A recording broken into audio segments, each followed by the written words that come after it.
Welcome to the Working Women's Channel. My name is Clara Capano, and we're going to share the real secrets to success. Come on in.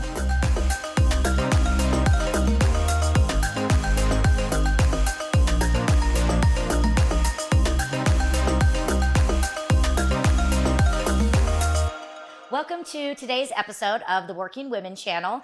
I am joined by the amazing Nicole Rueth, and we are going to be sharing real stories behind success and how your past doesn't define where you're going in the present and in the future. So, Nicole, thank you so much for being here with me today. Such a pleasure. Thank you so much for inviting me. Now, we haven't had a chance to meet in person. We actually were connected by a mutual friend. Yes. But when I told her I was looking for a guest for the show, and I said, I need strong women with amazing stories and energy, she says, I've got the perfect person for you. So I appreciate you coming in and meeting with me. Oh, my pleasure. Thank you.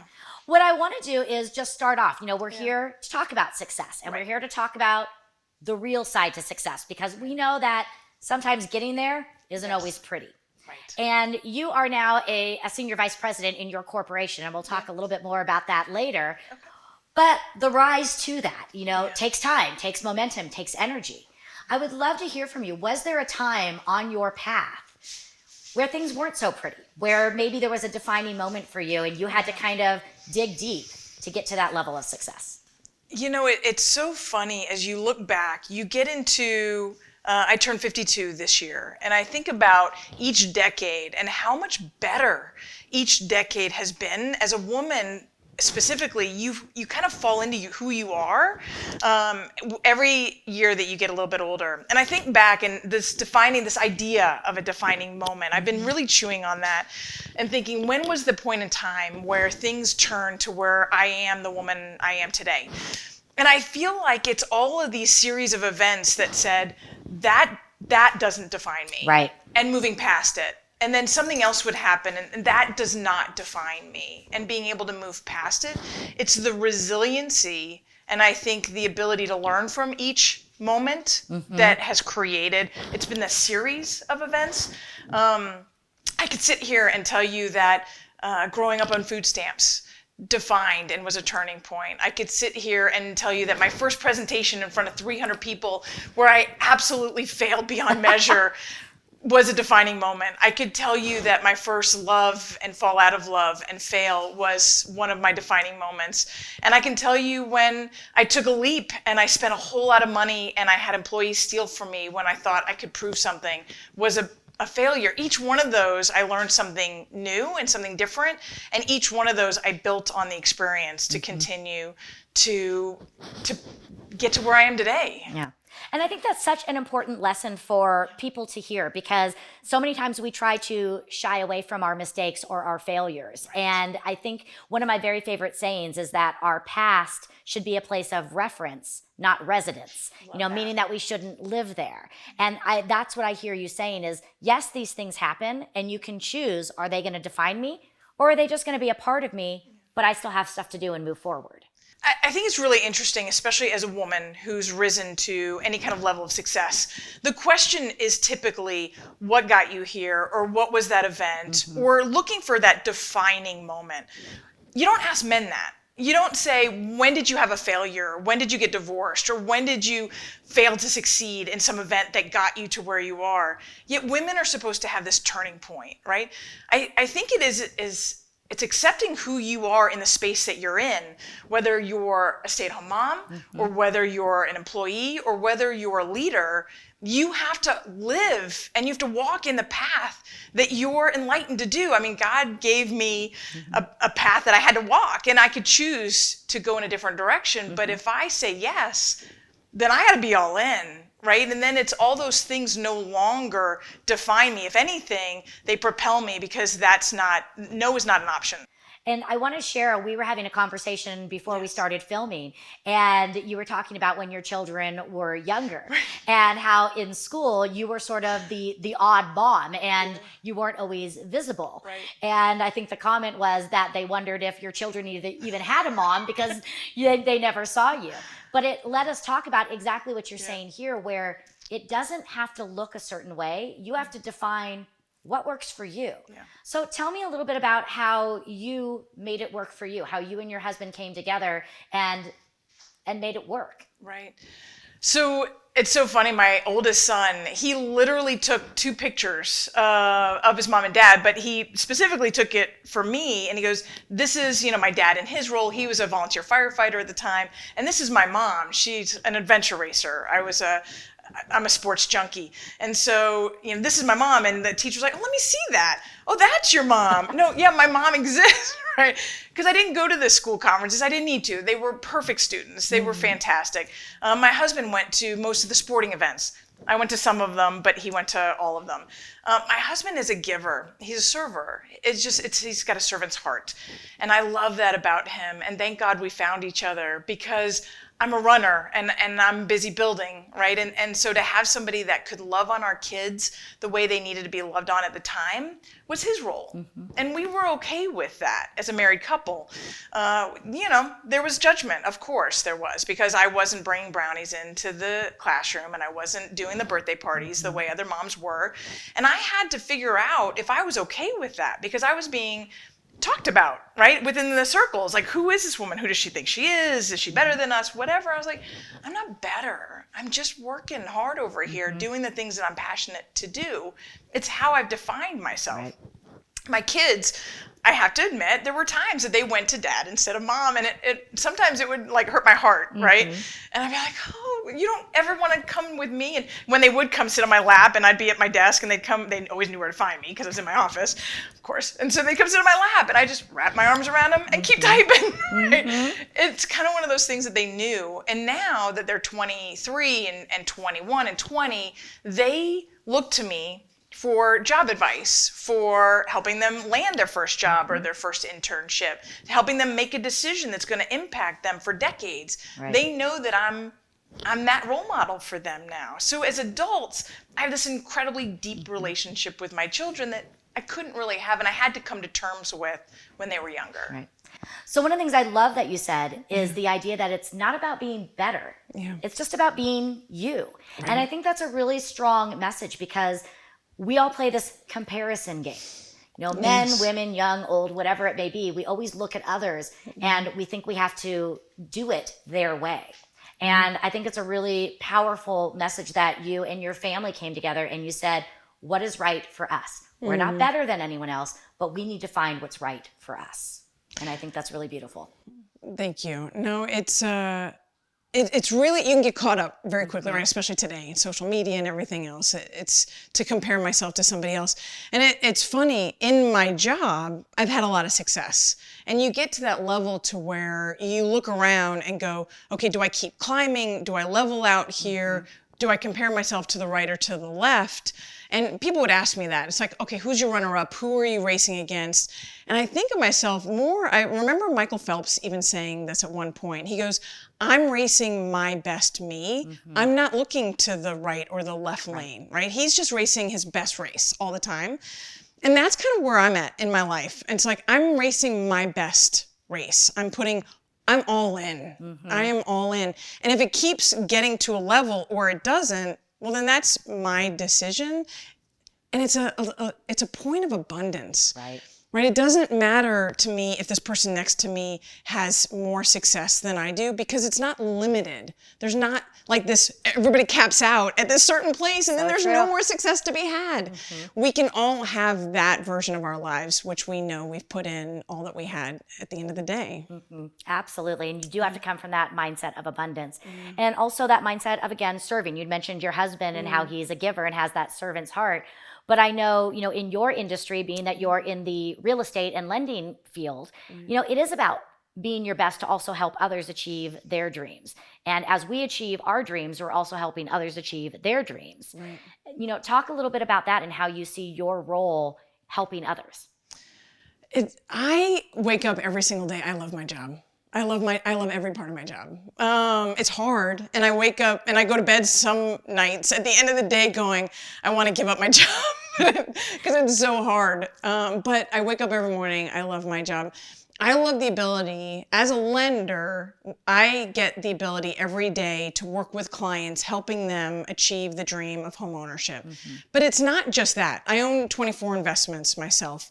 My 23-year-old got his first home at age 20. My 21-year-old got his first home at age 20. And my 20-year-old is up next, right?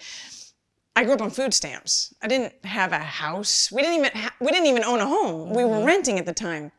So to be able to understand what that means, to have an investment, to be able to turn around and teach other people beyond the roof over their head. How I bought my first investment 12 years ago is a whole long story, but I had a mentor who came alongside me and showed me that real estate as an opportunity is more than just the roof over your head, the singular roof over your head, the home, right?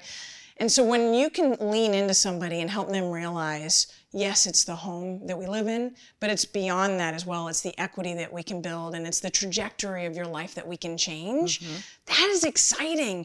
And if I don't show up for my life 100% and dismiss all the stuff that got in my way, then I can't show up for the people that I serve, and I can't change all the trajectories and lives that I'm supposed to change, right? I mean, in real estate, we have such this, most people won't develop the next Facebook, or they won't invent the next rocket to the moon.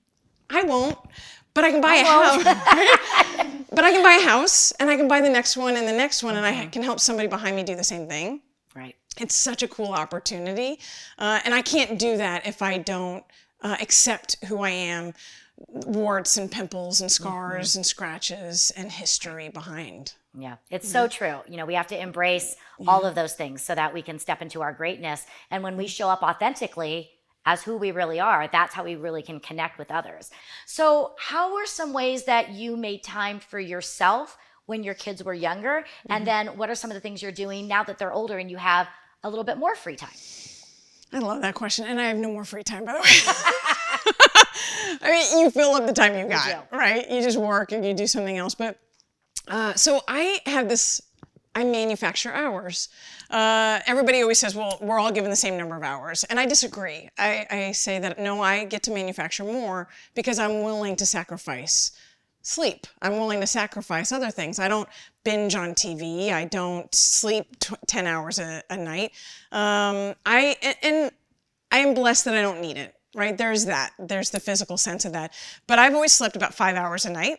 And my whole goal was to wake up before the kids, to have my time, to have my meditation, to have my cup of coffee, and to get to the gym. I was at the gym every morning at 5 a.m.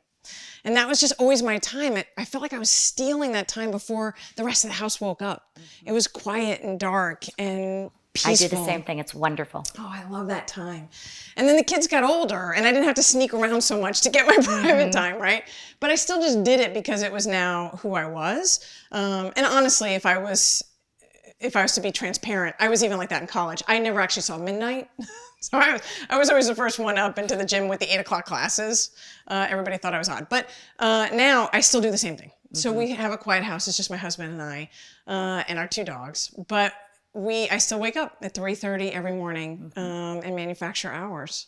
I thought I was doing good at 5 or 5:15, but you're beating me. Right. But, you know, it's true. And I love the idea of the manufacturing hours. When I teach, I talk a lot about the give up list. You know, what are you willing to give up to make room for the things that are really important to you? And like you, I am willing to give up staying up late at night so I can get up early in the morning.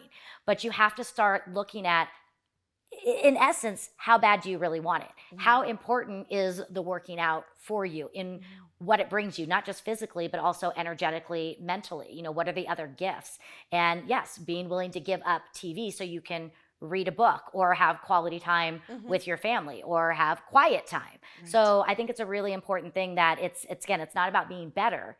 And it's not that your way is right or another person's way is wrong. It's this is what works for you, but these are the trade-offs that you're willing to make.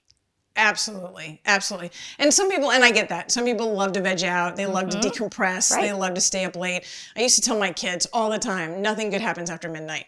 I would tell my husband, nothing good happens after 9 p.m. It's time to go to bed. Time to go to bed. Yes. Yep. That's so true. Yeah. So if you were, talking to a younger person, the younger woman in business who was just getting started, who maybe either doesn't have a family or is thinking about starting a family, knowing what you know now, would there be any nuggets or tips that you would really want to impart on them? I wish somebody had shared with me that it was okay to be the tomboy, the workaholic, the stronger in a couple relationship. I wish somebody had told me that it was okay that if my kids preferred my husband over me for this period in their lives, right? I wish somebody had told me that it was okay to challenge the leadership at a company and say that I'm worthy of that position, or I'm worthy of building up this volume or this success or whatever it is that you define yourself by.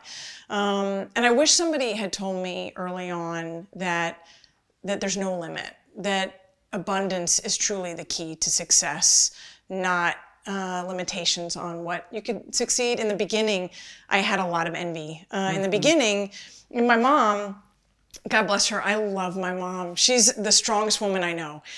She's Greek and she's fearless and she's an amazing woman, but she did her best as a single mom, but she was also very protective because she wasn't given a lot and she was taken a lot as a child. And so as an adult, she protected her family and made sure, and it was just my brother and her and I, and she wanted to make sure that nobody else took what we had. Right. To the point to which I think it limited anything that we could have, right? And so when you live in limit, you can't have limitless. It's very true. And so I grew up that way, protecting what I had or being jealous of what somebody else had for a period of years. And I don't think it was until I hit my mid-30s or maybe my 40s when I realized that I had to set all that down in order to achieve anything that I thought had value or provided value for others. So you mentioned that you're turning 52 this year. So Yes, I'm turning 50. So happy birthday to you too. And I agree with what you say wholeheartedly. Every decade gets better. I have loved my 40s and I'm excited to go in. But as you look back over the decades, what are you most proud of? Oh gosh, that's a great question. I think I'll tell you what I'm most proud of. My husband and I celebrated 25 years this month in June. Congratulations. And I think as I look back at our decades together, as we start to creep up on being together longer than half our lives, I realize that in each decade, we met in our 20s and then our 30s and our 40s and our 50s. We become more, we allow for ourselves to be who we are in the relationship, right? Dropping all the expectations and the requirements of each other to just say, I'm showing up who I am. And by now, I hope you like it, right? So how did you and your husband make time for each other and maintain your relationship? Not that it was always pretty and perfect, Right. but you got to make time. And I think it's important that our viewers know those relationships matter too. They do, 100%. I wouldn't be who I am. I wouldn't have been able to achieve what I've achieved without his support, his love, right? And his forgiveness, a lot. To say that so my husband works for me now. So we had a moment in time where we were almost divorced because I was driving towards goals and he was okay in his job and he was the primary caregiver of the kids. And we didn't really understand what each other's needs were minus the kids, right? So we had built our lives together as a couple with that. And so when we struggled as they didn't need him, it wasn't when they left the house, it was when they started driving. So they were going to the parties and the events by themselves and they didn't need for him or us as much. And so we had more time together and all of a sudden that time was different because it was just the two of us, not the five of us. And so we had, it took years. It took some time to rekindle and refine each other. He ended up working for me. He ended up coming and joining the team because we decided that that's where we were going to spend the most time together, right? Because I was always at work. But it was the acknowledgement and the ability to say, I'm okay being who I am. And you have to decide, are you okay being who you are? And can we find a place where we can be that together? Right. He has needs as a man. He needs to feel respected. He needs to be honored. He needs to be allowed to be the spiritual leader. If I take that away from him, I strip him of his manlyhood, regardless of who's more successful at work. That's irrelevant if we're okay with who we are as a couple.